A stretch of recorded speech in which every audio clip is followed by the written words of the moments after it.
So, magluluto tayo ng steak. We have here ribeye steak, I think. Tapos, inanuhan ko lang siya ng oil para didikit yung ating seasonings. Ayan, salt and pepper. So, yung pag-brush ng oil, optional lang yun, but I prefer making it that way. So, ayan, may rosemary tayo for aroma and flavor.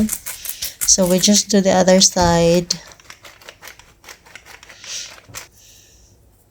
Salt and pepper, tapos rosemary again. So, very generous amount of rosemary. Tapos, initin natin itong grill pan. Lagyan ng konting oil again. Brush natin and then we're going to grill or steak. So, depende na sa'yo kung ano yung desired doneness mo. Yung kayo na mag-decide kung ilang minutes nyo siyang lutuin. Ayan, nilalagyan ko siya ng butter para extra flavor. Tapos, another, fresh rosemary at tapos garlic. So, ayan siya. Tapos, inano ko lang yung other side na hindi pa siya na hindi siya in contact sa heat para maluto naman yung other side.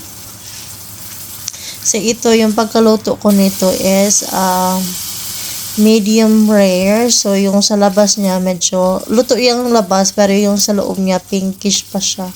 So, kasi medyo makapal to. Siguro mga 4 to 5 minutes each side ko itong niluto. Ayan. Depende rin kasi sa thickness ng meat mo, yung pagluto mo. So, ayan, slice na natin. And then you will see how it looks like inside. So, ayan siya. So, normally, we just wait for like maybe 10 minutes na i-rest yung meat natin para ma-distribute yung juice ng ating meat. Meat. So, ito yung gusto ni Mr. na pagkaluto. Ayan, pinkish pa siya.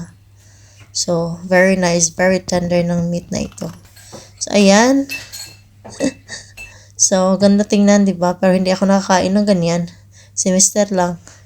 So, ayan. I serve it with tomatoes and coleslaw and some roasted parsnips. Tapos, may peppercorn sauce. Kasi gusto niya yung peppercorn sauce ni Mr. So, ayan. Time to enjoy dinner. Thank you for watching.